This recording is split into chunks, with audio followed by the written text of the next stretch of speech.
Welcome to Zombie Strains, the podcast where we watch every zombie movie ever produced. Yes, all of them. How many is that? The current total is more than 600, and we will try to watch them in order of release date, with a few flash forwards for fun. We look forward to watching zombie cinema evolve and become what it is today. I'm John, and I'm joined by my co-host Andy and our producer Brad. Join us for this journey to see which of us makes it to the end alive. Hello, Andy. Hello, Brad. Hello, both of you. Good morning. Hey, is this the most excited we've been to watch a particular movie? I think it might be so far, because we cheated. Or Brad threw us a bone, rather. He did, yes. Although, I have some thoughts about that. Yeah, I would like to hear them. But I should probably tell everybody what we're watching first, which is Shaun of the Dead from 2004. And just to spoil the end of this podcast, when Andy asked me if zombie fans should watch this movie, my answer is going to be, if you're a zombie fan, you should have already watched this movie. And if you haven't, you have to call yourself a zombie fan. So anyway, carry on. Yeah, you should probably watch it even if you aren't really a zombie fan, quite frankly. Yeah, I watched it with my wife. And she said, this is the first, who does not like horror movies at all. And she said, this is the first and last zombie movie I'm going to watch with you for this podcast. Well, I'll point out the box office charts list this under comedy, not horror. Yeah. I watched this with my teenager. They had not seen it before, and I don't think they'd seen anything in this sort of Simon Pegg universe. So this was a fun first for them. Yeah. I can tell you the spot where my wife laughed the most is when they were initially being attacked. They were sort of figuring out the zombies came, and Simon Pegg screams, "He's got an arm off!" And my wife thought that was the funniest thing she ever heard. There's a lot to catch in this movie, Yes. and there's a lot. I think it merits a second viewing to look for the little gags that you missed. But so, this is as good a time as any to say, John, I suspect this is a movie that most of our listeners have seen, right? I mean, it is 20 years old, so there is that. I might be forgetting that young people haven't seen all of the films I did, but I think most of our fans or our listeners here have probably seen it. So in my viewing, I did try to focus a little bit more on the zombie bits, and I tried to resist the siren call of just jotting down every great gag because this movie throws at you, because there's just so many. So that's my little preview of how I'm going to approach this film. Yeah, and I think that's our mission. If there is a particularly good gag we love, we should call it out. But really, we're talking about this as a zombie movie in the context of other zombie movies. Or that's the goal anyway. Watching this was a delight because it's a great movie. But it did make me think that I think I've kind of grown fond of our terrible, low-quality, low-budget zombie films. Oh, interesting. And it was honestly a little disorienting to watch just like a competently executed, no major flaws modern film. So that's really interesting. Looking back through my notes, an awful lot of my notes reference or are based in some way on something the film is doing wrong or poorly, because that often is an avenue for discussing what it's trying to do or why what it's doing isn't working. But with this one, I'm not saying it's a perfect movie, but it's pretty darn good. Yeah. There's certainly not a lot of major flaws to kind of dig my teeth into. So yeah. All right. Well, what should people watch out for in this one? Yeah, well, really not too much. The movie itself, this is where I usually provide some content warnings, which is, to date, has often included a warning about racism and other bad things from the 30s and 40s. Right. But Shaun of the Dead is gory, but otherwise pretty clean fun. Okay, so hey, Brad, do you want to tell us a little bit about when this movie was released and who's in it? Shaun of the Dead was released on September 24th, 2004. It is rated R for zombie violence and gore and language. The top grossing movies in 2004 were Shrek 2, Spider-Man 2, The Passion of the Christ, Harry Potter and the Prisoner of Azkaban, and The Incredibles. As John mentions in our opening, prior to 2000, 200 zombie movies were released, and after, over 400. Yes. Shaun of the Dead and Dawn of the Dead from our first episode are both at the beginning of this boom. Yeah. I'd like to say one thing about movies released this year also. If I'm looking at the list of 10 that you put together, Brad, just out of curiosity, what movie would each of you pick if you could pick one movie to watch again in 5 minutes? Ooh. Like you have to watch it right after we're done recording. What are you picking? Well, for me, there's 3 that are easy to watch: The Incredibles, National Treasure, and Born Yeah, Supremacy. I was going to pick Born Supremacy. That is the exact kind of action I like. That sort of visceral yet still realistic action that feels like it could actually happen. Yeah. Yeah, I love this Bourne movies. Really, no one went for Shrek 2? I mean, I know, come on, I'm sorry. truly a timeless classic. My list would be Born Supremacy, Incredibles, and also I'll never say no to Spider-Man 2. That's a great movie. Yeah. Of those original Spider-Men. That's a good one. That's a I think highlight. we've even talked in this podcast about that delightful hospital Yes. horror scene where Sam Raimi reverts to his type. Yeah. Sorry to interrupt you, Brad. No worries. Edgar Wright directed Shaun of the Dead and wrote it with Simon Pegg, who stars. This is the first movie in their 3 Flavors Cornetto trilogy. The other 2 films are Hot Fuzz and The World's End, Cornetto being an on-screen gag scene in all 3 films. In this film, you see Shaun buying a Cornetto cone after a night of drinking. Yeah, which by the way, his roommate Ed eats, which we'll talk about. Was Simon Pegg on the radar at all when this came out, or was this his first big mainstream release? I think he was in England, right? He was in Spaced, which I think was a big hit over there. Simon Pegg had done a lot of television, including the show Space, which I've actually never seen, and it was there that he brought on Edgar Wright to direct. And I think that this movie actually has a very Spaced vibe if you have seen it. Not exactly, but it is about 2 sort of like slacker Gen Xers. Like it is about people who are probably too old to be living in a very childish way or still living that way. So, yeah. The cast is filled with well-known comic and genre actors. We mentioned Simon Pegg, who's been in Star Trek and Mission Impossible. Nick Frost plays Shaun's friend Ed. He was in all 3 Flavor Cornetto trilogy films. He was also in Attack the Block. Lucy Davis, who plays Diane, played Etta in Wonder Woman. Bill Nighy has been in a ton of stuff, including Love Actually, Pirates of the Caribbean, Dead Man's Chest, Harry Potter and the Deathly Hallows, Part 1, and Underworld. And sort of my favorite of the cast is Penelope Wilton, who plays Shaun's mom. Yes. She is known for playing Lady Crowley in Downton Abbey and Harriet Jones on Doctor Who. Ah, yes. Oh. As a staunch Downton Abbey watcher, I was like, hey, and my wife didn't remember her at all. But like she remembers the character, but not the actress. It's a thing. Yeah. Well, once you see her face, you remember. Yeah. I do. And lastly, Peter Serafinowicz plays Pete, and he was in Guardians of the Galaxy, John Wick Chapter 2, and he was also the last live-action Tick. Oh, okay. Oh, no way. Yeah, okay. Nice.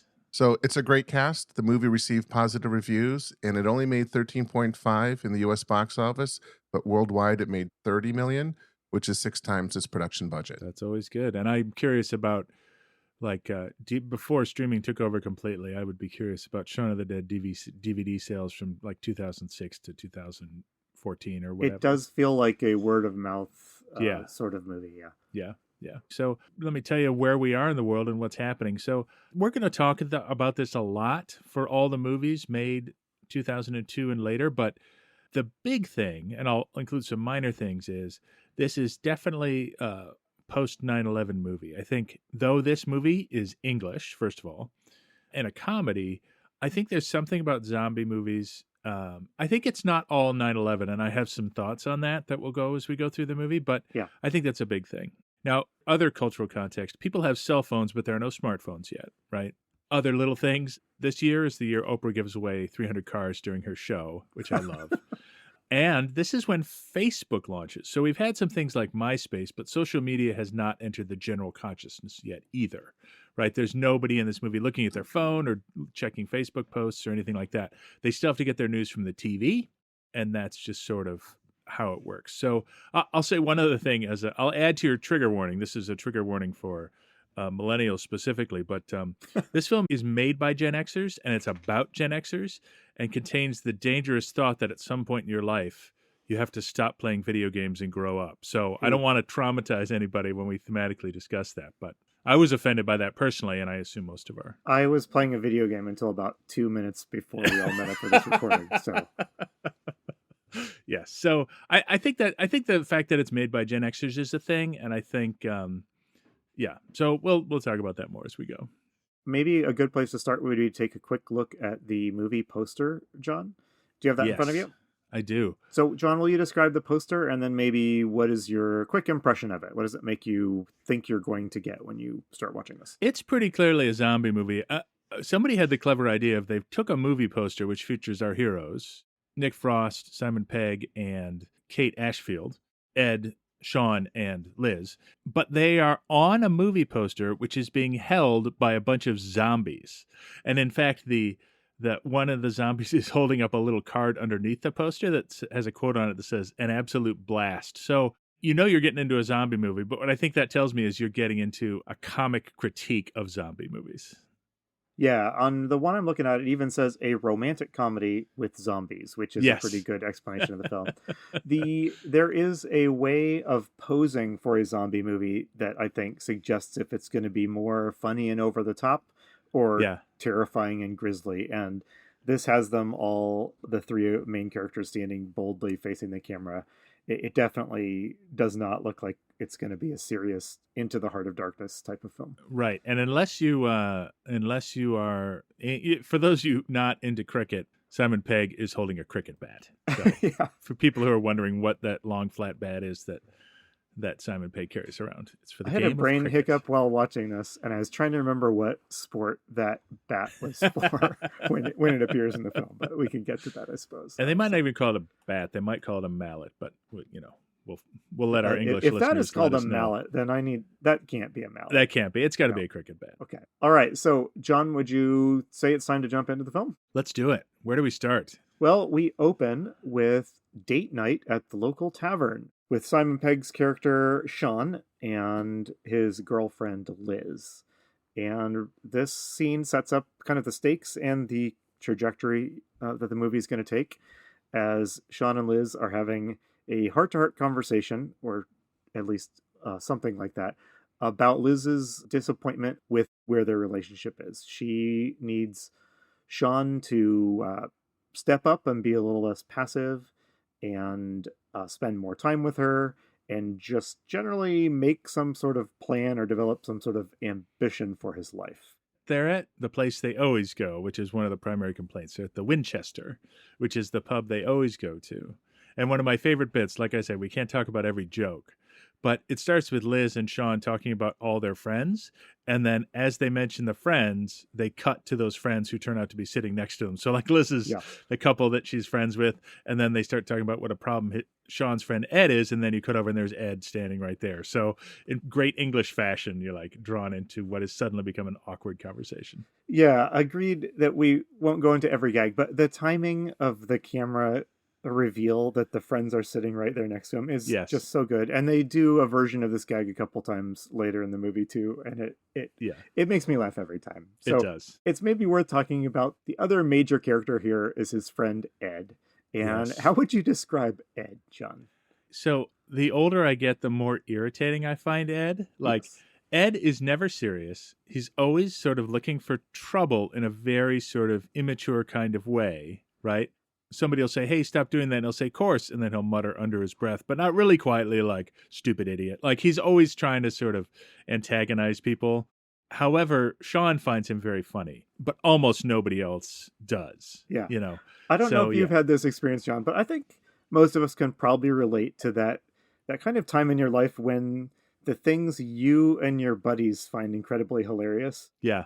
It turns out maybe your girlfriend and your coworkers at work and stuff find them quite a bit less hilarious than you do. It's part of growing up, right? That realizing that, okay, like we can't just be stupid all the time, right? Right. That's we can't sort of make the inappropriate jokes in the middle of the office. Yes. Ed has not learned this, and Liz really wants Shaun to learn it. I think is part of the thing here. Yeah. And Shaun is, in between.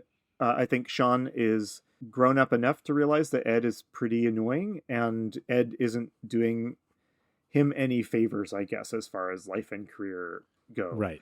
But he does feel, that loyalty to him, and that's going to be a tension throughout the film. Because he still genuinely likes him. Because Ed does stupid stuff and he still laughs all the time. And some of the stupid stuff is funny. Yes. even at my middle age here. But yes, absolutely. So they have this heart-to-heart, and Shaun promises, I would say pretty unconvincingly, that things are going to change. Yes. And he is going to prove that things can get better. He says he's going to book dinner at a nice restaurant for them tomorrow. So you can already probably guess what's going to happen here. But this is Shaun's chance to show Liz that he's serious and that he can grow up and be a big boy. Yes. And then we get the credits, and the credits are pretty fun. John, do you remember the credit sequence? I do. It's very good. It starts with like the next morning, it's Shaun waking up and he's sort of shuffling forward, and then he does this big yawn. And then you cut to like the supermarket and everybody's just sort of staring off into the distance. And my wife actually said, wait, are these zombies? And I'm like, no, I think the implication is that, and this is part of the other theme I wanted to talk about that's starting to emerge. I feel like it's the suggestion that people are sort of becoming more consumery, and we're sort of drifting through our life like zombies, consuming and just sort of running this rat race without any sort of purpose. And it sort of suggests, we're the zombies actually, kind of. You know what I mean? Yeah, exactly. It's kind of a fun twist on if an awful lot of zombie and horror movies are asking, who's the real monster? Yeah. Maybe man is the real monster. This movie is kind of winkingly, but somewhat seriously suggesting that, yeah, maybe man is the real zombie, right? Yes, they're not doing anything monstrous. It's not like a montage of people doing horrible things to each other. It's a montage of people floating through their daily lives without thinking about it. Yeah, standing in line or sitting at the bus looking lifeless. And yes. This movie, by coming out a couple years before everyone had cell phones, it obviously missed a very obvious opportunity to comment on, these social situations where everyone's just staring at their phone like a zombie. Right. But that's a couple There's years. There's a couple good cell phone jokes in the movie, but yes. Yes. So the credits wrap up and we get our first zombie gag. Well, no, I guess the credits were an extended zombie gag, but It opens with a shambling figure. We pan up from its feet and we hear groaning noises, and we wonder if this is a zombie, but as the camera pans up, no, it's just Shaun. He's groggy because he just woke up. And John, I wanted to say, do you remember the other movie we've watched so far in the podcast that had a gag about a person being mistaken for a zombie? I do not. What was it? It was in Wanga. If you recall... Oh, that's right. One of the characters is tackled out in the jungle because he's moving around suspiciously, and two of the other characters think he's a zombie. So they try to put salt on him because that's what they think is good. Yes, I remember that now. That I hadn't made that connection. That's awesome. Yes, exactly. So I don't know if that's the first time that particular zombie gag has been used in film, but it does make me kind of curious. Yeah, it's pretty funny. So we are in Shaun's apartment, and he is roommates. Ed, his roommate, is there, and they have another roommate. And is his name Pete? Yeah, it's Pete. And Pete is these are three kind of stereotypes here, I think. Shaun is like the guy who is on the verge of growing up but isn't quite there. Ed is thoroughly trapped in his adolescence still, despite the fact that these guys are all in their late 20s, it seems. And Pete is like businessman. He's already grown up. He has no patience at all for Ed, and not a lot of patience for Shaun, and he says this a lot. I would describe Pete as like the corporate drone of the group, right? He's got like a nice shirt, and he's going to an office job, whereas, well, first of all, Ed is not going anywhere. He's going to sit around and smoke and play video games all day, and Shaun is going to go work at an electronics store, where at 29, he is by far the oldest employee. Yes. So there is a funny sequence of Shaun heading into work, and the camera kind of follows along in a long shot as he walks through the neighborhood and down the street to the supermarket and then on to work. And this first shot, everything is going fine. Yeah, but somebody's washing his car. There's a couple little hints in the background that something might be going on. It's not dramatic. You see some shots of people looking sick or coughing a little bit. Yeah. And there is one brief shot where he sees somebody collapse. But the gag of this is that Shaun is pretty oblivious to his surroundings, and we're going to replay this scene later in the movie when things are much worse, and he's just as oblivious as he is now. Yeah. It reminds me a little bit of the Dawn of the Dead, the Zack Snyder Dawn of the Dead we watched, which the apocalypse happens and the primary protagonists just miss it because they're doing other stuff. But here it's played much more for comedy. Yeah, so he's the acting manager, notably because the real manager has called in sick. I think that's a nod to the zombie outbreak that's about to happen. Right. He's at this degrading electronics store sales job, amusingly, as he's showing off some TVs, all the TVs are tuned to news channels that are reporting signs of, Right. an outbreak or a disaster, and no one notices or pays any attention. Yes. They keep flipping away, like frequently in this film. Like he goes to the news and he's like, "No, that's dumb. Let's do something else." Like it's like he's willfully as oblivious as possible. Yeah, so in this scene, we get introduced to another character. This is Shaun's stepdad, Phil. Played by Bill Nighy, yep. And there's a brief scene with them there, and we learn that Shaun and his stepdad really don't get along very well at all, although Shaun is very fond of his mother still. Right.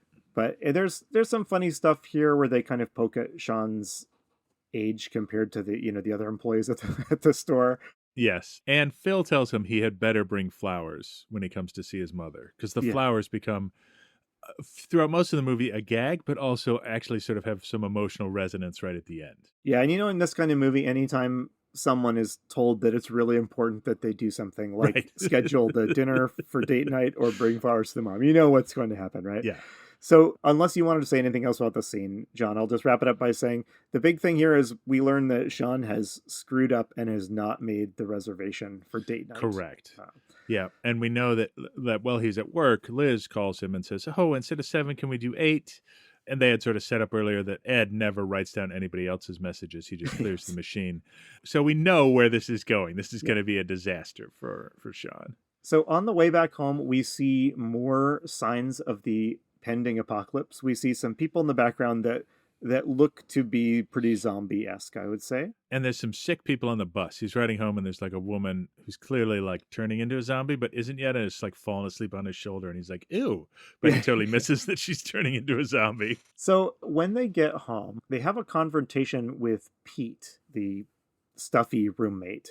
And we learn that something has happened to Pete that if you've watched even one zombie movie, you know is probably pretty ominous. So let's hear what happens when they confront Pete during an argument. What's up with your hand, man? I got mugged on the way home from work. By who? I don't know, some crackheads or something. One of them bit me. Why did they bite you? I don't know, I didn't stop to ask them! I do love the why did they bite you question. That's so good.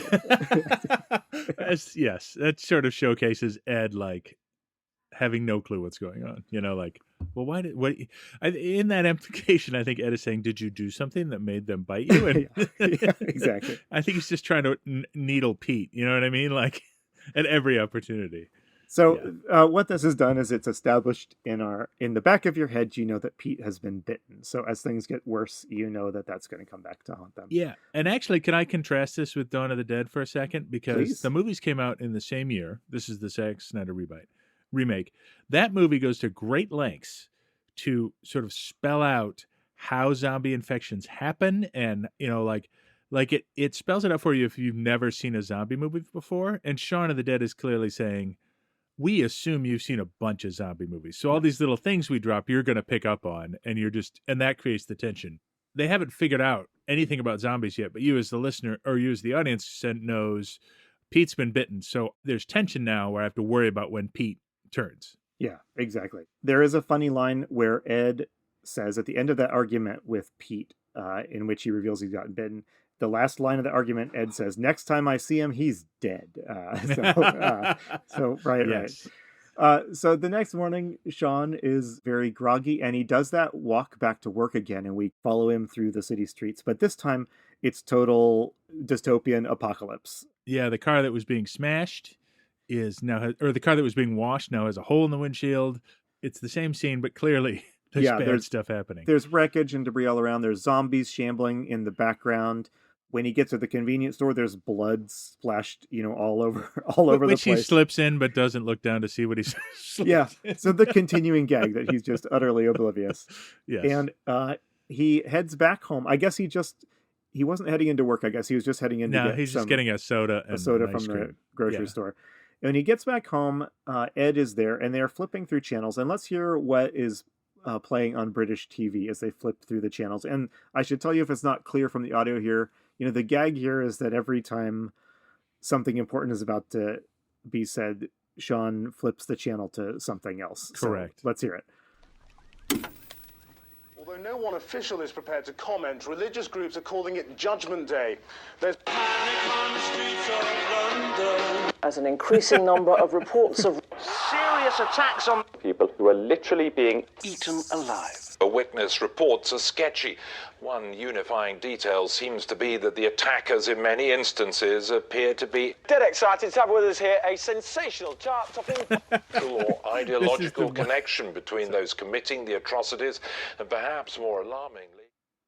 Yeah. So what's great about this, as you said, is that as soon as they're about to say something about the zombies, they flip to an entertainment channel. But like in that first bit, it's the newscaster saying something seriously, and you cut to the Smiths singing "Panic" on the streets of London. So that's very well done. Yeah. It also it's interesting. This is like well-trod, cinematic language, I think, for zombie movies. At this point, we don't need, generally speaking, we don't really need it explained what's going on. We just need, think about how many movies use news broadcasts like this as a shorthand way of saying, what's the deal is, civilization is collapsing, zombies everywhere, right? Yeah. But they still don't figure They it out. still don't know what's going on. Yeah. So, yes. But we have our first genuine zombie encounter, though, right after this. There's been a few zombies in the background as gags, but there is a woman in their backyard who they think is drunk. She's obviously a zombie, although they don't get it. And only when Shaun pushes her away, and only when she falls and impales herself on a pipe and then gets back up and starts lurching after them, do they realize that something is very wrong. There's a fun shot here we've seen in other zombie movies. I'm just a sucker for this, of the camera looking through the hole in the torso of the zombie. I don't know. That's kind of a fun little piece of gore. Actually, it reminds me of something, which is this is not a very high budget movie. I think it has a quarter of the budget of, again, Dawn of the Dead that came out the same year. And there aren't a ton of big effect shots. Like there's no crowds of thousands of zombies. There's no shot from the top of a tower in London showing the whole city on fire. But there are a couple of well-placed, high-quality effect shots, and this is one of them where she impales herself, and then you look through the circle. Yep, absolutely. So another zombie appears, and so they hustle inside to try and figure out what to do. And so they turn on the news again, this time maybe ready to listen. And they are told just very straight away what the deal is and what to do about the zombies. We should get out there. No, we should stay inside. Come on, we can take them. The man said to stay indoors. Fuck the man. Look, as long as they're out there and we're in here, we're safe. The attackers can be stopped by removing the head or destroying the brain. I'll repeat that, by removing the head or destroying the brain. Nice. That's very nice. And so it cuts to a very funny little bit of them throwing household objects at the heads of the zombies that are gathering in their backyard in an attempt to destroy them. They're not throwing anything that would actually, destroy a head or a brain, which is the gag. Right. And there's a good gag here where they're throwing some records at the zombies, and they're going through the record collection, picking out which ones they can afford to throw. I am the exact correct age to get these jokes, so it's a first pressing of Blue Monday. Yeah, right. Just I owned the Prince Batman soundtrack and also found it, unlistenable. I got the Stone Roses gag about how when he kind of liked their second album. That may fade with time, of course, but the sentiment, I guess, is probably pretty timeless. And how do they end up killing these two? Because they do manage it. They go into the shed after throwing all these household objects, and they do more damage to their house than to the zombies. Right. They go into the shed, and they emerge with a shovel and what I'm going to call a cricket bat. Okay. And they are able, by hitting the zombies a whole lot of times, they are able to subdue them. So yeah, and I think it's important here that all the gags around combating zombies here are predicated on the fact that the zombies are all slow zombies. Yes. There are no fat. In fact, they're comically slow, right? Like they regularly walk or jog by zombies, and the zombies don't change pace, which I think is important. It's still a slow zombie movie, which I think sets up a lot of the gags, right? If they were fast zombies, I don't think they have time to do all this comedy, right? Yeah, and an awful lot of the gags rely on the zombies moving imperceptibly slow so that they can do lots of joking around. Yes. I mean, here's a question for you, John. At this point in the movie, did this feel tense? Like how much of this feels like a funny comedy and how much of it feels like a horror movie at this point, would you say? So far, it feels very much like a funny comedy. Like even the bit where she impales herself, Simon Pegg and Ed, excuse me, let me use their character names. Shaun and Ed's reactions are like screaming hysteria, which I have to say, no one kind of does better than Simon Pegg. Like he goes from 0 to like, oh my God, in like 6 seconds. And it's always hilarious when he does it. But the only tension I feel, actually, I'm not sure I'm feeling tension about it. The only thing I know is that Pete, we haven't seen Pete yet. Yeah. Right. But the whole bit with the records and stuff really took any tension out. Like those were laughs designed to remove tension. And you see that these zombies are very slow. So I'm not feeling tense yet. Yeah, there are, I do think, we'll get to it. I do think it is going to start, the stakes are going to start feeling a little bit more dramatic as we head into the movie's second half. But as of right now, I agree with you. It's all pretty jokey right now. Yeah. So back inside, Pete has been zombified. We don't need to go through all the details of the scene, but Shaun realizes he needs to call his mom. And there's a very funny bit where he asks her if she's okay and if she's been bitten, and she says no, but your stepdad got bitten. And their reaction is, oh, phew. But you're okay. Yeah. Yeah. And then they concoct these plans, which actually kind of crack me up. Yeah, tell us about this part, John. Yeah, so he keeps doing this. It seems like a plan that somebody who doesn't know what a plan would do. He'd be like, okay, we get in Pete's car, we drive to Liz's. No, we drive to my mom's house, we kill Phil, we then pick up my mom, drive to Liz's. And I don't think they've decided where to end up. I think maybe they say they've already decided on the Winchester. I can't remember. They go through a couple of iterations of this plan. And at first they're going to come back to their apartment where they are right now. But then they ultimately decide, well, you can tell us. Yeah, they decide to go to the Winchester. But what's wonderful about this bit is that it becomes sort of less patient and quicker as they describe it. And they're like, okay, get to your mom's, kill Phil, go to Liz's. Like, it just, it just makes me laugh. But so they decided they're going to go to the pub, the Winchester, because that's the place in the whole world that is most familiar and they feel the safest. Yes, and there's also a little funny gag. There is like a rifle hanging in the Winchester, and so they maybe that's a real working rifle. Yeah, it's an old-timey Winchester rifle, right? Like, no, what do you call it? Not a bolt action, like you have to cock it with a handle. Like, yeah. Nobody makes a rifle like this anymore. It's like from the 1890s or something. Yeah. So they get in the car, and there's, starting here and through a couple of other scenes, there's kind of a gag where Ed is driving and he's a maniac. He's just no reason running down zombies, just playing heavy metal music super loud, just being completely ridiculous. Long story short, they make it to Shaun's mom's house where his mom is fine, but indeed his stepdad is clearly on the verge of turning into a zombie. One of my favorite bits here is, so they pull up to the house. Ed decides he's going to stay in the car and tells Shaun. So Shaun's going to go in and get his mother, and just offhanded, Ed goes, "Don't forget to kill Phil." Yes.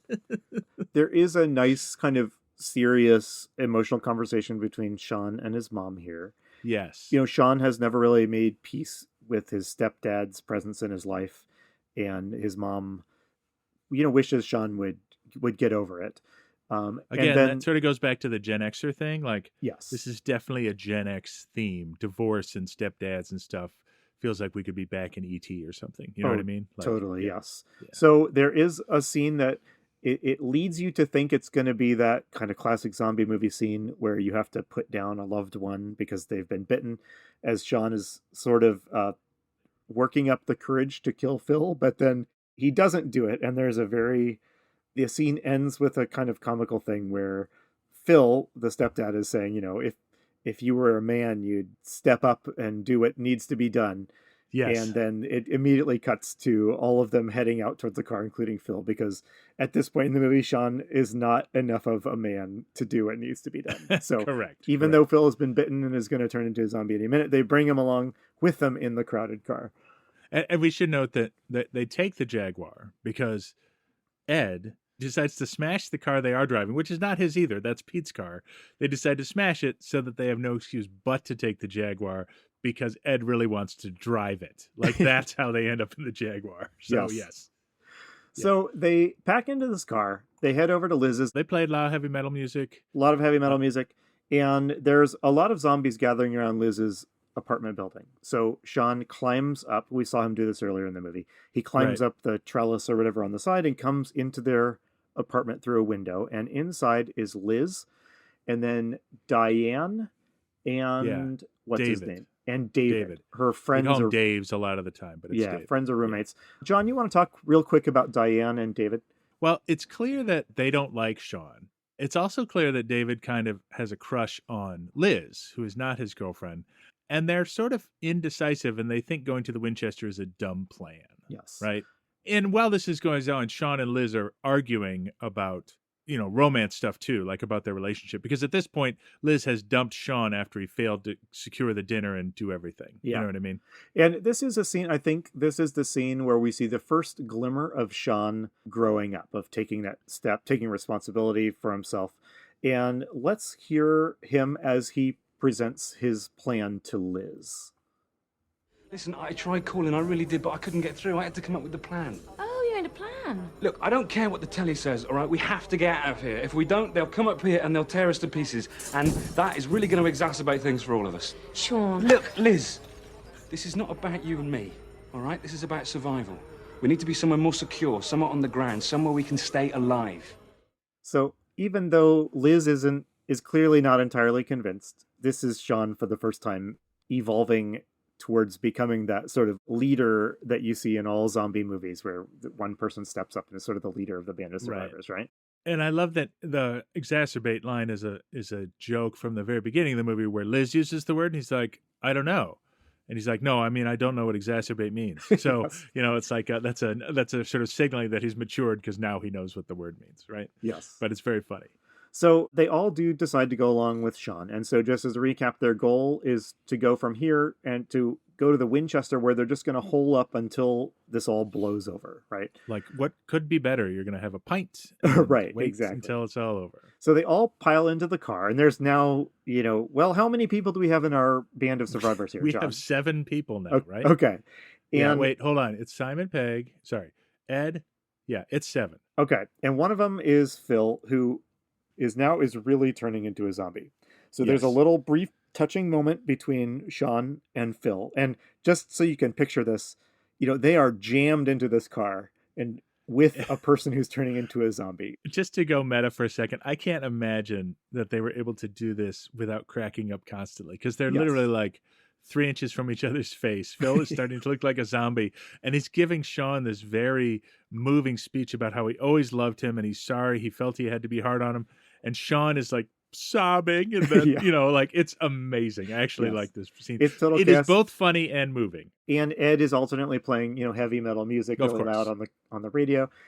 So Phil turns, and in a very funny scene, they end up like just having to abandon the car, because they all scramble out of the car and they lock the zombified Phil in the car. With all their weapons, right? They have a cricket bat and a shovel and like other stuff they could use, but it's all in the car because they get out so fast. It's a total disaster. They've just given up all of their assets. And I kind of love that. It feels like a normal movie would try to get you to create tension by giving up all your assets. And this movie's just like, they panic and forget them all and leave the car, and now they don't have any. Yes. So I think, John, this is our first character that we kind of care about who turned into a zombie. Yes, we had Pete, but Pete was kind of telegraphed to us as a jerk. Whereas Phil, the stepdad, kind of a jerk, but he kind of has his little redemptive moment there. So I think I'm going to count him as our first survivor who dies. Does that sound about right? I agree. So having left Phil trapped in the car, they head off kind of unarmed. They still need to make their way to the Winchester. But now they don't have a car, so they're going to have to cut through neighborhoods on foot to get there. And so they start traveling through this sort of maze-like series of backyards and over fences and that sort of thing. And there's a lot of gags. Shaun goes to jump a fence and it just falls over, and There's a very funny scene where they come across another band of survivors. The person in charge of it is Shaun's ex-girlfriend, I think. And Yvonne. Did you see who her current boyfriend was? Martin Freeman. Yeah, that's right. Like I thought when Martin Freeman showed up, he would like become part of the movie. It's been a while since I've seen it. I'm like, no, he literally has a cameo with like one mumbled line. Yes. And then shortly after he goes to be, in Sherlock and The Hobbit and, Hitchhiker's Guide to the Galaxy and Black Panther. Like, he's clearly today the biggest star of anyone in this movie. And he is literally just an extra here. Yeah. The gag here is that this other party of survivors is an exact mirror of theirs. And there is each character in the main group of survivors has like a version of themselves in the other party, including a slacker-looking person who looks a lot like Ed. And Ed's doppelganger, is way younger than Ed is. I'd also like to point out. He's like 17. Yes. So they have a problem, though. The Winchester is surrounded by zombies, and so they have to make a plan of how they're going to get through the zombies to the Winchester. John, do you want to talk about this? There's one crucial thing we got to talk. So as they go by, they walk by a house where Barbara knows somebody, and that person comes out and attacks them, and they ended up spearing him with a pole. What we sort of suspect, but don't know yet, is that Barbara is bitten in this encounter. Right. And she starts to progressively look worse all the time. But the other thing is, Diane at this point, since they've got the pinned zombie who is still alive but can't move, they decide they have to sneak to the Winchester as if they're zombies. And Diane leads them through an acting exercise because she's a failed actress, according to Ed. So she is trying to coach them all on their inner zombie so they can act their way into the Winchester, which is hilarious. This is a very funny sequence. This is like a much less gory, more silly version of, in some other zombie media, like The Walking Dead does this. There are a number of times where people will like smear themselves with gore or something like that to pass by zombies without triggering them. And yeah, we had this in The Girl with All the Gifts. That's right. Girl with All the Gifts. They wear the stuff and they've got to sneak through the... Yes, which is much later than this. But yeah, it seems to be a trope that we haven't talked about much, but now we've seen it in 2 movies, and I bet we see it in a bunch more. And this one is done very comically, though, as they all are doing these theatrical zombie groans. Yes. And so this works for a while, and they're able to push their way through the crowd. But when they get to the front door of the Winchester, it's locked, and the zombies are kind of onto them. Ed continues to be oblivious, like he takes a loud phone call this time, and that sort of thing. So it's suddenly looking pretty bad. And Shaun and Ed argue about this for the first time. Shaun, this is another, indication of Shaun's growth. He's like, Ed, grow up. There's other people here. Like, what are you doing? Yeah. He was just chatting on the phone with his friend. He goes, hold on a second, and like takes this phone call. So, yeah. So to provide a way for them to get into the Winchester, Shaun does a really heroic thing. He volunteers to lead the zombies away. So he makes a kind of diversion. He calls attention to himself and runs off. And the zombie horde, and I would say this is in the vicinity of being a horde. It's a lot of zombies. It's not thousands or anything, but it's hundreds though. Yeah, there's a lot of people here. So Shaun draws them off while the others break into the Winchester. Right. And so by smashing a window, unfortunately, which is going to come back to haunt yes, them. Exactly. Which most of the characters realize is a bad idea, even as it's happening. But yeah, thanks, David. Yeah. So inside the Winchester, so Shaun is gone, and we don't know if he's going to come back, or at least the survivors don't know if he's going to come back. So in the meantime, who is going to try and take charge? And that is David. This is the roommate of Liz's, who has a crush on Liz, and he doesn't like Shaun. And he's dating Diane, even though he has a crush on Liz. Right. He's kind of a jerk. And here is where he makes a heel turn, I think. And he basically is telling them Shaun's gone. In taking charge, he's trying to basically remind them what a loser Shaun is, right? Yes. Like, Shaun's not reliable. It didn't seem like he was doing a very good job of being the team leader. And let's listen to a little bit of his speech to the other survivors. That bloody great hole in the window. You did that, you twat. Well, somebody had to do something. I don't know if you noticed back there, but we weren't a spot of bother. Somebody has to take control of this situation, and if none of you are prepared to accept that responsibility, then perhaps I should. Will Shaun be gone long? He'll be back soon. How can you know that? Don't think he'd leave us, Staffs. Wouldn't he? Lizzie, how can you put your faith in a man you spectacularly binned for being unreliable? A man whose idea of a romantic night spot and an impenetrable fortress are the same thing. This is a pub. We are in a pub. What are we going to do? So he's kind of taking charge, although most of the other survivors don't seem to not like him very much, right? Yeah, and the big point of contention is he wants to board up the window that he smashed so the zombies can't get in. Yes. So he wants to barricade it. And they're like, well, how will Shaun get in if you do that? Yeah. But Shaun makes it back at about this time. It turns out there is a back door into the Winchester, which is going to be important again in a few minutes. And so Shaun is back, and they decide that they need to get the power turned on. So Shaun heads down into the basement to turn the power on. He does, but while he's down there, we've discovered that the horde of zombies that he led away has followed him back here to the back door of the Winchester. Right. So there's a horde outside the back door, basically, the basement back door. And they are hammering and trying to get in because now they know there are humans in there. So Shaun heads back up and he's trying to kind of explain the situation to Liz. When a number of things happen, Ed turns on the jukebox really loudly, which is pretty funny. And so this riles up all of the zombies, including the ones outside the front of there's more gathering around the front. And then there's some trying to break in through the basement. So the tension is starting to go up here because it's looking like they're trapped, right? And just to clarify something, I think the back door is not actually the basement because they do escape to the cellar later. So I think the back door is just in back. Okay. All right. You know what I mean? That makes sense. Yes. I don't think they have basements like we do in Michigan. Most cultures are smarter than Michiganders and don't have basements that flood. And they are attacked by a zombie, the zombie of the Winchester owner. Who's gigantic. He's a gigantic man. And so this giant zombie is shambling around there fighting him. And this is my single favorite gag in the movie, John. The jukebox turns on and starts playing a song by Queen, I think. Yeah, Don't Stop Me Now. And the group of survivors is armed themselves with pool cues, and they are all taking swings at the zombie. And as they do so, they start syncing their swings to the beat of the music. It's it maybe doesn't sound so funny, but when you see it, it's pretty funny. It's pretty great. Yeah. So they manage to subdue this zombie, and they discover that rifle hanging on the Winchester sign is a real working rifle, and they have like 24 bullets or so with it. But I thought they were going to do more tension around the number of bullets. Me too. And it does come up at the end, but it's not like it's not super well managed, I guess I would say. At the end they're just like, yeah, we just got a couple left. But I agree. I thought the opposite, that there was going to be no tension, because when Shaun asked Ed how many, Ed shakes the box, looks in, and a split second later says 29. I mean, it's like, we got 29. So we're good. I do like Shaun calls them bullets, and then Ed whispers like, call them shells. But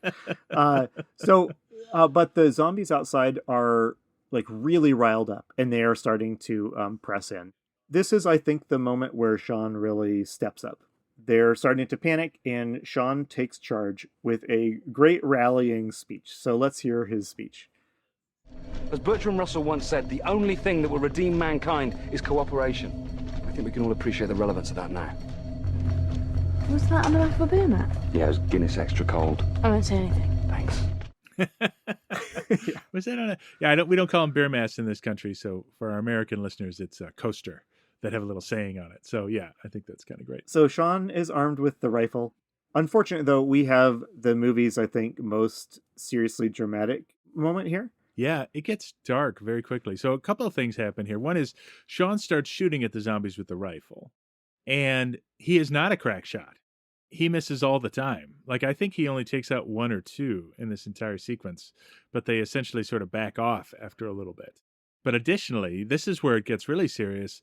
They finally realize, even though it's been telegraphed to us, the audience, Liz realizes that Barbara, Shaun's mother, has been bitten. And it's a very sweet scene at the start where Barbara's like, well, Liz, you're wonderful, even though, again, like a bad boyfriend, Shaun has never brought Liz over to meet his mother. But now there's a love fest between them. But then Barbara dies. Yes. I was waiting for the joke here. Were you? And there wasn't one. There is no joke. Yep. She just dies, and she's going to turn, and David starts angrily yelling, that they need to shoot her to put her down. We'll go through this at the end with our pillars of the zombie movie, but this is our tough moral choice that we were introduced to in Dawn of the Dead, right? Like there's survivors, there's a choice you have to make.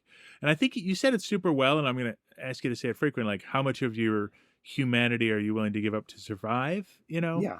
And that's this moment in the movie. These scenes are always work really well for me. This scene works well for me because the guy demanding that they shoot, the loved one to put her down, he's correct. And everyone kind of knows it. But you also feel their outrage at how awful of a suggestion that is. I like that in any zombie movies where this scene comes up. I could just live in the tension of this sort of exchange for a very long time, I think. Yeah. And worse, Shaun says, no, I'll do it. Yeah. So Shaun volunteers to shoot his mother, who he's recently become reconciled with. He sort of got everything he wanted, right? Like Phil's gone. He's got his mom back to himself. He's introduced his girlfriend. Like life should be good for Shaun, but then he's got to do this. Yes. And this is where I was waiting for the gag, because there's a long scene where Shaun is taking aim at his mom's head and she's standing there. She's clearly looks like a zombie. And I don't know, I was waiting for her to like cough or something and say, oh no, I've just got bad allergies, or something like that. But no, he shoots her in the head and she dies. Yeah. So yeah, it's brutal. And with that, I would say this movie takes a relatively non-comic turn into genuine high tension, deadly stakes territory for the remainder of the film, which is, we're coming up on the end here. Yeah, and there's a couple of gags, right? Like at one point, he sets the bar on fire to defend themselves, but he accidentally left the bullets on top of the bar. Like there's some gags like that. But in general, it's pretty serious. Yeah, so in the immediate aftermath of this, they get into kind of an argument, and long story short, David tries to shoot Shaun. David gets a hold of the rifle. Right. And it's out of bullets, so it just clicks. And he realizes what he's done. Everybody yells at him. And he makes a move to head out, like he's just going to leave. And everyone is yelling, that'll be suicide, stay here, apologize to Shaun. And he is about to swallow his pride and apologize to Shaun when he has been walking really close to a window in the open window. Yes. And the goriest, grossest scene in this movie. I think this is where the rest of like the special effects budget went. Yeah. The zombies break through the window and pull David out, and then they rip him to pieces. Specifically, they spent a lot of time ripping out his guts, literally. And actually, which is a callback to Dawn of the Dead, Romero. Yep. And I knew it was coming, so I was like, I told my wife, I'm like, don't watch this part, because I knew it was the goriest part of the movie. And she's like, can I look yet? And I'm like, nope. She's like, it sounds pretty bad. I'm like, nope, don't look. This reminds me, so one of my first exposure to the zombie genre, I think, was on like cable TV one afternoon. I was flipping around and I flipped to the end of what I didn't know at the time, but what I now know was Day of the Dead by Romero. And the scene I saw has been burned in my brain ever since, because as a young impressionable child, there's a scene at the end where like kind of the bad human guy gets trapped by, he's the villain of the movie, but he gets trapped by the zombies and he is torn in half in a scene an awful lot like this, and it is very gruesome and disgusting like this scene is. So I don't know if they were really calling back that scene exactly, but that is a horrible, to me, that's part of like the visceral horror of the zombie, that not that you'll get bitten and turn into one, but that they'll get you while you're still alive and then tear you apart like this. Yeah, it's bad. And that you're still alive when it's happening. Yeah. Right. And watching and aware. Yes. And so Diane, at this point, having seen David get ripped apart, runs out to try to save him. And so we assume that she dies as well. Yeah, she's out for the rest of the movie, so I think we have to assume she died here. So this is it. This is the final battle. The zombies break in, and there's a bazillion zombies here. They're completely outnumbered, and they take refuge behind the bar. Ed makes some Molotov cocktails. And we find out Ed has been bitten. He's bleeding pretty bad. Yes. And this is in this sequence, Ed gets bitten while fending off. Amusingly, their stuffy roommate, Pete, that's right, shows up. Pete bites him. And so in the scuffle with Pete, Ed gets bitten. And so we now know that the clock is ticking for lovable, immature Ed, right? So we are down to just So Ed is still alive right now, and Shaun and Liz are the only people still alive at this point, right? That's right. It looks really bad, but they discover a kind of back crawl space that they can get out through. Yeah, this is the part in the cellar. That's right. And they escape go down to the cellar through a hatch, and they realize they could get it back up to the street with like a lift, basically, that I presume the pub uses to like bring barrels of beer down under the pub or whatever. Yes. And this is a very serious scene, because this is Ed's farewell scene. So the three of them are down there. They're all sure they're going to die. And Ed, we know, is going to turn into a zombie. Well, to know that Ed has not grown, to point out that Ed has not grown at all, he makes the same fart joke on Yes. Shaun that he made at the beginning of the movie. It's a joke where he says, "I'm sorry, Shaun," and Shaun says, "For what?" And he goes, "No, I'm sorry, Shaun." And then they both smell it, and Shaun laughs, and they say, "I'll stop doing it when you stop laughing." Yeah. Which is exactly what happened at the beginning. So it's sort of like, yes, this is a tearful farewell, but Ed is still Ed. Yes. So they discover a way to get out of the cellar, but Ed insists on staying behind because he's doomed anyway. So they say, they sort of agree, and it's a little dark that like, okay, they say they have 2 bullets left, and they're like, well, I wasn't. Shaun says something like, well, if we could get all the zombies to line up, I could get a bunch of them with one. And Liz says, I wasn't thinking about the zombies. So they've sort of decided that if it comes to it, they're going to shoot themselves. Yeah. And they have a discussion about, well, now who should shoot first? Like it sort of gets into this little bizarrely comic thing. Like Liz is like, I don't think I could do it if I shot you. Like yeah, it's quite bleak, I would say. Yes. Yeah. When Shaun says, I can't shoot my mom and my girlfriend in the same That's day. right.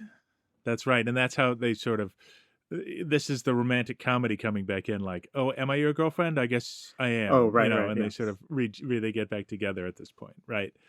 But they find the lift to the street, and they decide to leave the rifle with its 2 bullets with Ed. Yes. Right. So he can do what he needs to do if he wants to. So when they get up to the street, it looks like things are bad, but then the military shows up. So we get this little montage of soldiers rushing forward and just very gory, some more special effects here, just mowing down all of the zombies with machine guns. And the only survivor, the person who called the army, is Yvonne. And all of her party died, but she managed to get to the army and bring them to the rescue. That's right, yes. So Liz and Shaun are rescued. And it is kind of funny. I mean, when they had passed Yvonne's party earlier, she was friendly, but she seemed skeptical of Shaun's plan to go to the Winchester and Yes. wait till it blew over. Right. And so she, I guess, in today's world, this would be the start of a franchise, and we would have whole spin-off movies with Yvonne, following Yvonne's adventures to bring the troops in, right? Yeah. But that's not the end. We do have a little epilogue. We do. We have a touching epilogue, and it's 6 months later, and Liz and Shaun are back at Shaun's apartment, happy and content, and they're watching the news in another series of sort of news cuts. We are updated on the state of the world 6 months after the uprising. So John, why don't you tell us about that? So unlike a lot of zombie movies, the world hasn't ended. The zombies have a lot of them have been killed or captured. And so now like they're using the zombies to do like prison laundry, and they're like they're using them for menial labor, and it's service jobs that are these sort of zombified service jobs. And then they cut to like a talk show which has like a tacky guest on it who's describing that she loves her ex-zombie boyfriend, so she keeps him in a cage so she can keep him around. And of course the audience is aghast that somebody would do this. It's a funny gag, but it's also a little grim, just the joke of like, we've made the zombies push the carts in the shopping mall parking lot, like sort of thing. Yeah, it's a little dark, and it's but I find the final epilogue dark myself, and I'm curious. Why don't you tell us about it and then tell me what you think about it? Shaun asks if he can go back out to the shed, and he does, and we're thinking, what does he need to do in the shed? The last time we saw the shed was way back at the beginning of the outbreak. It's where they went in there to get the weapons that they used. But so he goes back in there, and who is in there but it's Zombie Ed. Zombie Ed chained to the wall with his big metal collar. Yes. Yeah. So, and Shaun sits down, and Zombie Ed is kind of mindlessly playing video games in there with Shaun. Yes. And then that's the movie, right? That's the end. So, and my wife exclaimed, "Any ending but that." Like, she thought that was so dark. I didn't feel like it was that dark. I thought it was kind of petty. Like, Shaun finally wants his turn playing video games, so he's got Ed chained up so that he can be successful at video games. But what did you think? I didn't think of this as like a super bleak ending. I did not think that was the intent of this scene. I don't either. I mean, there's a couple of jokes going on here, I guess. Living Ed was very much a zombie type person, just sitting around drinking beer, playing video games, not doing anything at all. I mean, part of the joke is there's not much difference now with zombie Ed than there was with live Ed. Right. I guess it's a little harsh on the character of Ed because now he'll never mature, right? He is forever stuck in that like mindless phase. Whereas Shaun, at the end of this movie, is living his best life. Yes. So did you have a different thought? Did it seem? I mean, I can see how that's a little bleak. I think mostly you're supposed to laugh. Yes. Yeah, exactly. I remember the first time I saw it, for some reason I thought, this was wrong upon the rewatch, that Shaun couldn't beat Ed in the video game, but that's not actually what happened. So he chained him up so he could win the video game. But it was a 2-player game, and it's just Shaun didn't have time to play it. So now Shaun can sort of separate that less mature part of himself, go play the video games with his friend Ed, and then come back to the house and be an adult. I think that's what they're saying. And I think that's the right metaphor to go here. You know, that immature video game part of Shaun is still there, but he has found the right place for it. And it's something he can go indulge in from time to time, but that's not his life anymore. But he always comes back out of it to where his real life is. And, you know, it's a nice message. I like it. And I teased people about playing too many video games. Like, I still play video games. So I think this is why it feels like a Gen X movie. I think my generation was the last generation where some people sort of still think that video games aren't something that an adult should engage in, but that doesn't really play well anymore. I know many people between the ages of 30 and 40 who have adult grown-up jobs and just play video games. You know what I mean? Like, totally. We've proved that it's not something that holds you back, I guess is what I'd say. This reminds me of the ending of the movie Babadook. So I guess if you haven't seen Babadook, plug your ears or skip ahead 60 seconds. But, you know, that movie, not a comedy in any way, shape, or form. A very serious movie. But that movie also ends with the idea of, like, we didn't eradicate the threat. We didn't wipe out the evil. We haven't gotten rid of the darkness, but we have placed it in the right kind of proportion in our life, the right place. And it's something that we can get in touch with when we need to, but that is not the defining feature of our life anymore. Yeah, I think they can pull that off in this movie because they actually take great pains to specifically not tell us how this all started. Yes. Right? Like, they don't go into detail about the cures or anything. It's just we cut to a world where zombies are sort of menial servants now, and we don't really know what happened or how it ended. In fact, there's a little gag I forgot to mention. At the end, when he and Liz are flipping channels and we are learning that zombies have been repurposed as, like, menial workers, there is a little gag where one of the clips says, the announcer is saying, it turns out that all of this was caused by, and then Shaun flips the channel. Flip away. Yeah, exactly. Yep. Okay, so that's a wrap on Shaun of the Dead, unless you had anything else you wanted to mention, John. Otherwise, I figured we could go into sort of our post-movie questions. Yeah, let's go through those. All right, so, John, was this a movie with a band of survivors? It was. We still had Shaun and Liz survive, and Yvonne survived. And a lot of people, like a lot of the newscasters and stuff, we see again later, talking about the experience when they're flipping through channels. Chris Martin from Coldplay survives. Well, I know this is obviously a long time later than the other movies we watched in this podcast, but in the movies we've been watching in the 30s and a little in the 40s, we have not yet seen that motif of the band of survivors against the zombies, right? No, we haven't. It's like they're a party of people trying to survive together, where a lot of the tension comes from. Like, for example, we'll get into it with the pillars in 30 seconds or so, but a lot of the tension that we see in a modern zombie movie is based on this idea that it's a group of survivors that are trying to survive together, and the tensions that creates. Yeah, they have different motivations and things that come into conflict with each other. So we started with the hero party of 7. 2 survived, and then I guess Ed quasi survived out in the shed as a zombie, right? We'll count Ed as a survivor. He's 2.5. So, John, do you want to talk about your pillars of zombie films that and how they fit into this one? we have our 4 pillars of the zombie movie, and I think my hope is that we come up with some others or modify these, but this is the ones we sort of started working with. So first up, apocalypse, right? Clearly the world doesn't end in Shaun of the Dead, but I think for most of the movie you think it's going to. So I would say it ticks that box. Agreed. Contagion, right? If you get bitten or, get blood on you, depending on the movie, you become a zombie. And then loved ones turning against you is the third one. And we saw that with Phil, who's not particularly beloved, but he definitely turns against you. And then we see it with Ed, right? He gets bitten. And that leads to the fourth one, which is the real tough one, which is tough moral choices when we see when Shaun has to shoot his mother. So I think it ticks all the boxes. I think what's different about this than Dawn of the Dead from 2004, The Girl with All the Gifts, is that it sort of assumes you already know these. I think this whole movie goes in with this assumption of like, you understand zombie movies. We're just going to do all those things. Whereas Dawn of the Dead sort of highlights them. Yeah. You know what I mean? This one is just like, yeah, well, this is a zombie movie. These things have to occur. Yep, agreed. John, would you survive? We always ask this. Would you survive in a world of the world of this movie? Maybe. And I think the only reason I say that is, I mean, if Shaun can do it, like I feel like I could do it. He's yes.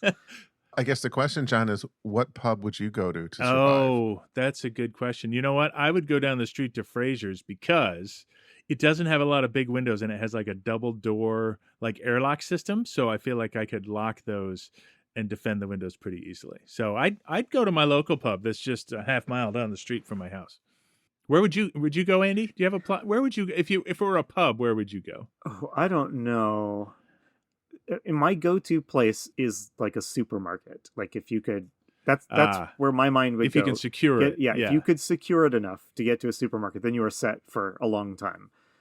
I can't say there are any local pubs here in town that would offer me a great chance of survival here. Right. And they're all far enough away that I don't know that I would be able to make it there. So these zombies are slow partly for comedic value and stuff, but so many zombie movies, individually or in small groups, zombies are almost no threat when they move this slow, but get enough of them and you are in serious trouble. And I think this movie did that pretty well, right? The zombies are mostly a gag for the first 80% of the movie, but once they're like surrounded by the horde in the tavern, the tension goes up considerably and you genuinely don't know how they're going to get out of it. I say that all to say that I probably would not really make it even in a world of very slow moving zombies, because eventually I would get myself backed into a corner by a horde and that'd be it. Because they're slow moving, I'd like to tell myself I have a chance, but I couldn't guarantee it, I guess for is sure. What I'll say. So the last question we ask, John, is would you recommend this movie specifically to fans of zombie movies? Yeah, I would totally. And I think it's because it's one of those movies that in a way sort of validates all your knowledge, right? If you're a fan of zombie movies, you've been collecting these ideas about zombie movies. And this on one level is a satire, but on another way it's just to say, hey, all those things you love about zombie movies, they're all right here. And we're going to add comedy to it, and sort of makes you feel knowledgeable as well as just a pleasurable comedy experience. So I would. I agree, John, and that's well put. I think that one of the reasons Simon Pegg's movies work so well for me, like I love Hot Fuzz as well. I love Hot Fuzz. I wish we were doing the Cornetto trilogy podcast because I actually think I like Hot Fuzz more than this movie. I do too. And I mean, one of the reasons this movie works so well and Hot Fuzz movie works so well is they satirize the genre, but they are also great examples of the genre. Like, so they're like doubly enjoyable because this movie, the emotional scene with John's mom is as emotional as anything I saw in Dawn of the Dead, It works as a zombie movie. It works really well as a comedy movie. That's my favorite kind of satire that lives in the genre it is making fun of. Yeah, I would call it a loving satire, right? Like it's not a cynical satire where they think the thing they're making fun of is stupid. They love it. Yes. They love zombie movies and they love buddy cop movies, and then they make a satire of them. I'd compare it to maybe Young Frankenstein, where it's clear that Mel Brooks is making a movie about, unlike his later ones like Spaceballs, which are a little on the cynical side. Young Frankenstein just loves those old movies. You could tell Mel Brooks grew up watching them, and he just sort of shares that love with you on screen. And I think these movies are the same way. All right. Well, once again, it's time for that part of the episode where John and I nervously turn our gaze over to producer Brad, who is about to unveil the movie we are watching next. Up next, we have an unexpected treat. It's a new zombie movie released in 2025 by Apple TV Plus, of all companies. And as much as our goal is to mine the past, I think we should take a moment to see what is happening in the present. And here's the poster. All right. The Gorge. All right. I have heard about The Gorge. Andy, do you know how I found out this was a zombie movie? No, but I'd like to hear. Some friends of ours in a chat said, "Hey, are you guys going to cover The Gorge?" I was like, "Oh, spoilers! I guess The Gorge is a zombie movie," because I'd seen the trailer and there's not a zombie to be seen. So we're kind of spoiling that this is a zombie-esque movie, and I suspect we'll have a good discussion about that actually by including it in our podcast. But yes, I'm excited. This is new territory for us. I think doing something current will inform how we've been thinking about zombie movies all this time. So I don't know. Are you excited? I'm excited. I am very excited, yes. All right, well, we will see you next episode when we talk about The Gorge. You've been listening to Zombie Strains. We'll be back next episode to talk about another zombie movie. If you enjoyed our podcast, please take a moment to rate us in your podcast app of choice. Tell a friend. Follow us on Instagram at zombiestrains. All of this helps like-minded people find the show. See you next time.